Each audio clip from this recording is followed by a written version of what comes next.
Veja se vocês acompanham comigo algumas coisas para vocês entenderem o que eu estou dizendo. Em 1930, surgiu a Convenção Geral das Assembleias de Deus no Brasil. A Assembleia de Deus já existia há 19 anos. Ela surgiu apenas para congraçar pastores, estabelecerem estratégias missionárias para essa nação, nada para intervir na vida das igrejas. Durante os 58 anos de 1930 até o ano de 1988, a Convenção Geral teve 17 presidentes que se alternavam em rotatividade, portanto, uma média de 3 anos cada um presidia no máximo. De 88 para cá, minha gente, nós temos um presidente. E toda a convenção nós tratamos de reeleição, reeleição, reeleição. E ao longo desse tempo nós perdemos imenso, precioso tempo e recursos discutindo reforma de estatuto para dar sustentação a esta reeleição. E a equipe que aí está impedindo que qualquer nova geração, como foi no começo, possa dar sua cooperação, impedindo também que se criem vícios que não nos levarão a lugar bom, vícios que vocês talvez não imaginem e que foram discutidos e passaram a ser um documento público de comissão, algo muito público que eu vou tratar com vocês agora, exatamente agora. Eleição em Vitória. Os números oficiais dizem que nós, que nos apresentamos como alternativa para liderar a Convenção Geral nos próximos 4 anos, perdemos, no meu caso, por 756 votos de vantagem para o atual presidente. Eu só quero que vocês tomem nota, 756 votos, a diferença. Tome nota.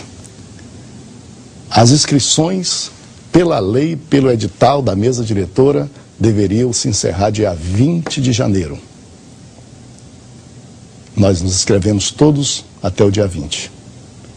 Depois do dia 20, apareceram inscritas, ou se inscreveram, mais 2.000 pessoas. Ao arrepio da lei dos nossos protestos. 2.000. Então, 756, para quem escreveu 2.000 depois, ou perto de 2.000, meio complicado, não é? Mais um dado.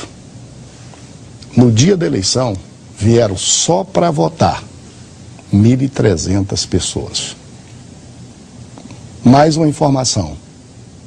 Predominantemente, os 2.000 que se inscreveram depois, ou 1.626, e mais uma convenção que foi aprovada a toque de caixa, que se inscreveram, tá? 1.300 compareceram no dia só para votar, 1.300 pessoas. Então, 756 a diferença. Para quem escreveu mais de 2.000 depois do prazo. Ou compareceu com 1.000 ou com 1.200, mas diz as estatísticas 1.300 no dia, no mínimo, é uma eleição suspeita. Que eu não tenho medo nenhum de, por essas razões, não por outras, dizer que o resultado dela foi manipulado. Nós impugnamos, nós entramos com recursos e a única esperança nossa era lá na Assembleia Geral. Nós termos a maioria como tínhamos, atenção para isso, e lá nós fomos apresentar à Assembleia nossos recursos e impugnações, para ver se tirava da mão dos líderes a manipulação disso, e debatido na Assembleia. Na hora de votar, o presidente dizia, quem é favorável, fique em pé, quem é contra, fique sentado. E dizia, está decidido, vencemos, e só vencia a favor do interesse da presidência, que é também o candidato que concorreu conosco.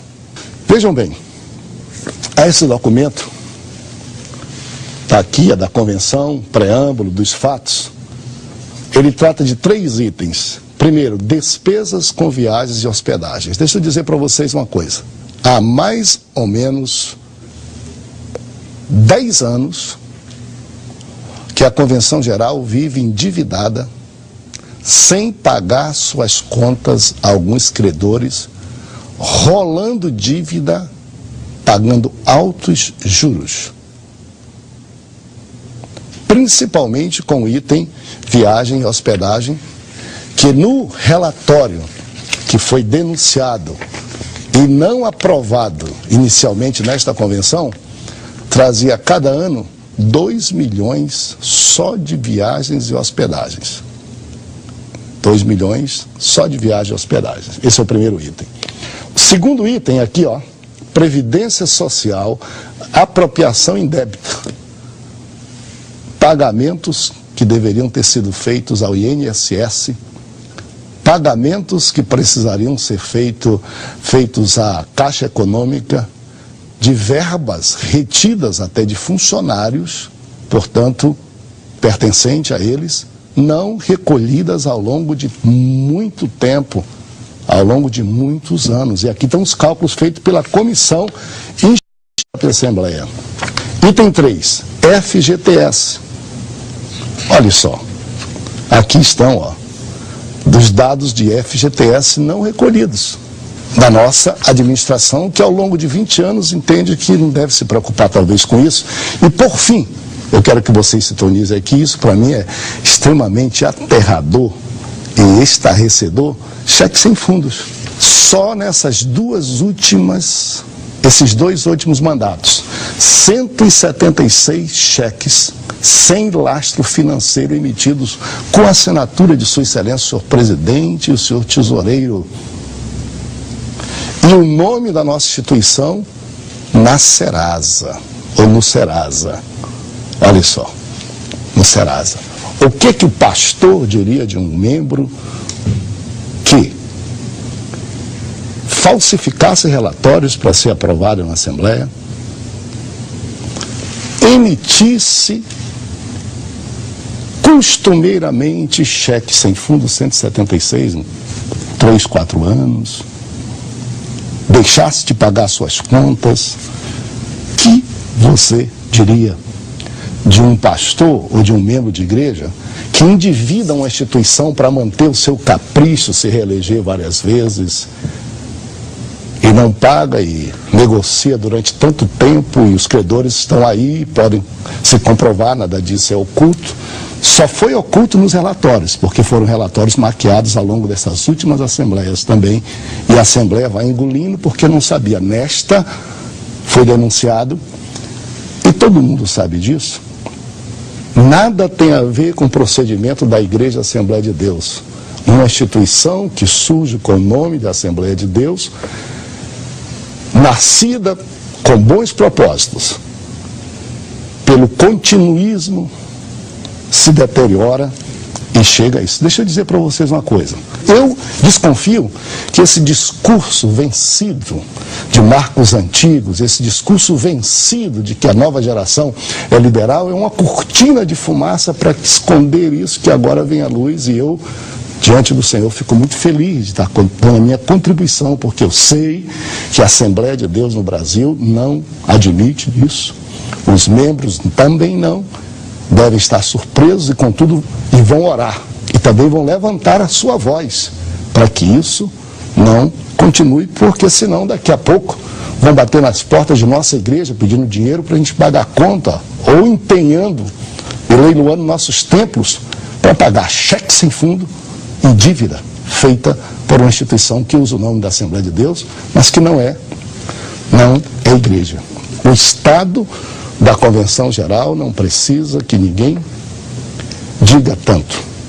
Eu sei que alguém poderá me indiciar, eu sei que alguém poderá abrir algum tipo de processo, eu estou pronto a responder, porque alguém tem que levantar a voz, alguém tem que trazer à luz aquilo que está sendo feito sob capa de piedade e santidade para ganhar a eleição, com um discurso errado e falso, ou pelo menos com a omissão.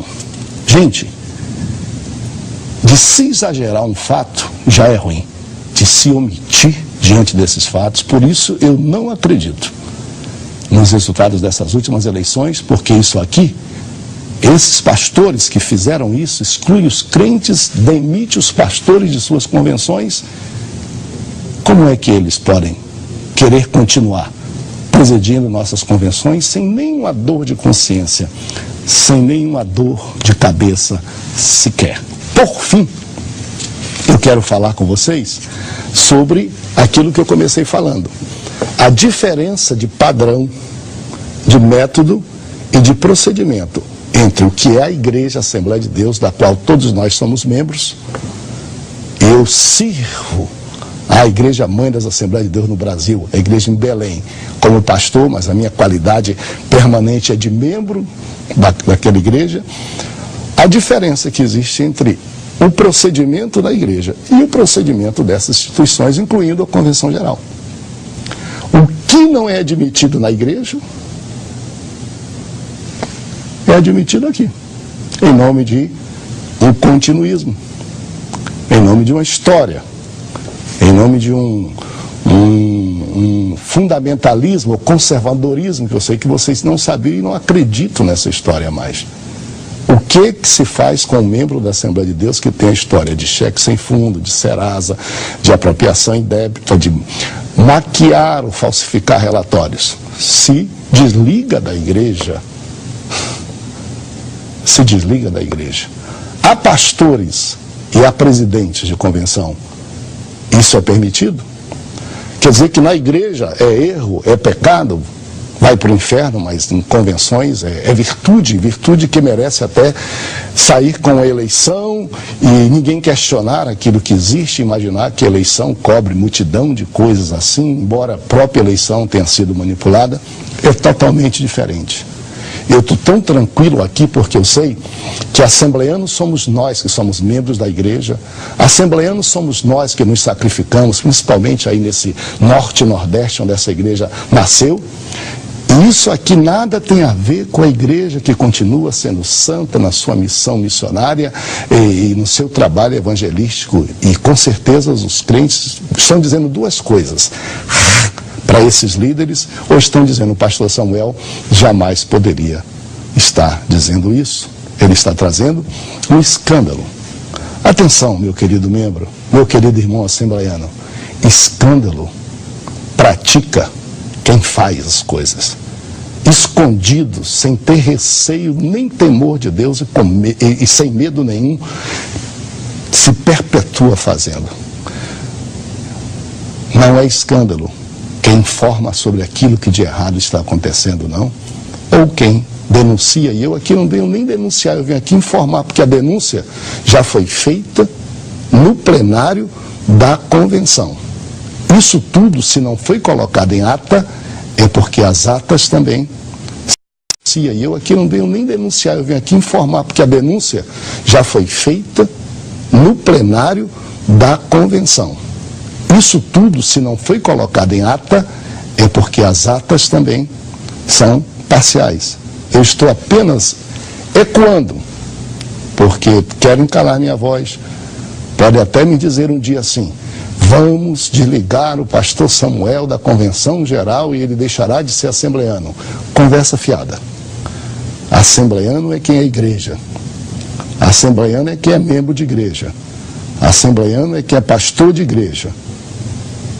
Assembleano não deixa de ser, porque uma convenção que nasceu para fomentar a evangelização, comunhão entre os pastores, é tomada no poder por quem, ou grupos que queiram se manter tanto tempo e praticam esses gestos todos e ainda ficam com moral, querendo orientar outras pessoas sem tirar a trave que está nos seus olhos, como a Bíblia diz, para poder depois ver o cisco que está no olho dos outros. Nem se perturbem com isso. Eu sou assembleiano, nasci,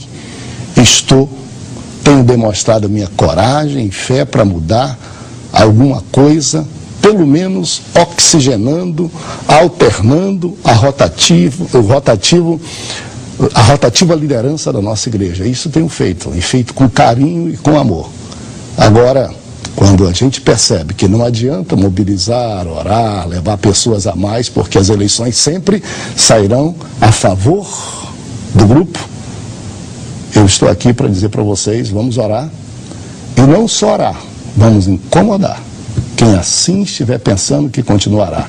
Daqui a pouco jogando lama e apodrecendo o nome da igreja, que é respeitada nesse país todo. Nome de convenção, com honrosas exceções, já está realmente, até na boca dos próprios pastores, desvalorizada essa igreja. E se continuar assim, lamentavelmente, nós veremos um fim trágico para esta instituição que não é a igreja, porque a Igreja Assembleia de Deus sempre será vigorosa, abençoada, e continuará até Jesus voltar.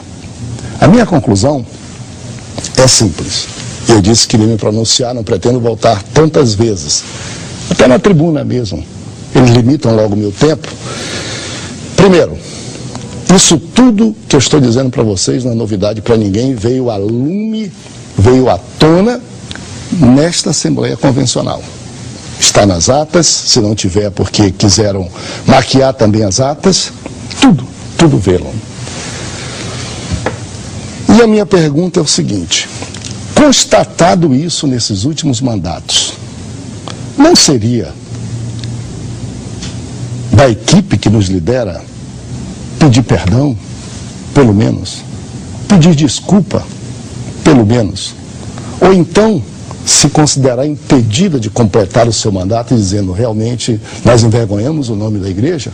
Ou seria de se levantar e apontar e acusar os outros para mentindo, ganhar votos e se perpetuar?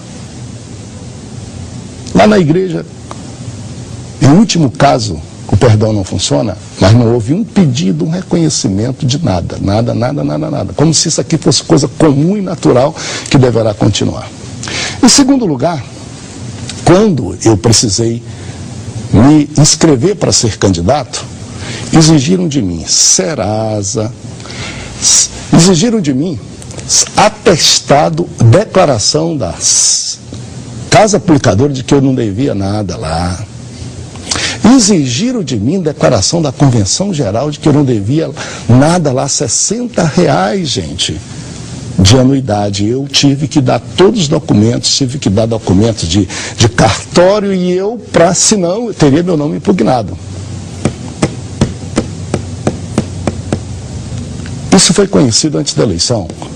Nós tínhamos uma comissão eleitoral, mas sem poder, porque o presidente presidiu até a sessão de recursos da comissão eleitoral, sem dar chance para a comissão eleitoral.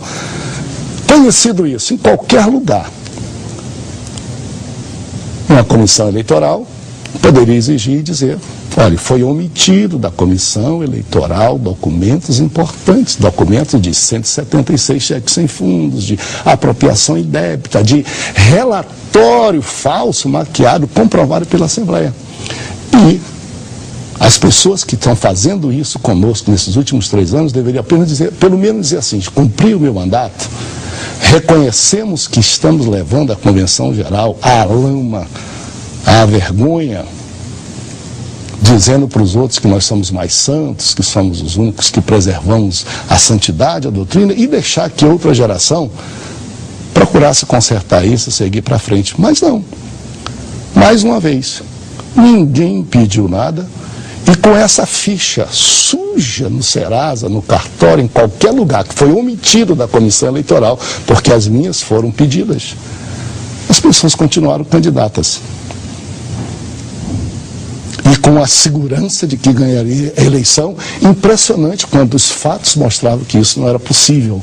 E, no final, os números saem exatamente como as pessoas pensam, sem dúvida nenhuma. Em qualquer justiça se diria que está havendo improbidade administrativa, que está havendo procrastinação e conivência dos que são silentes, dos que não dizem nada.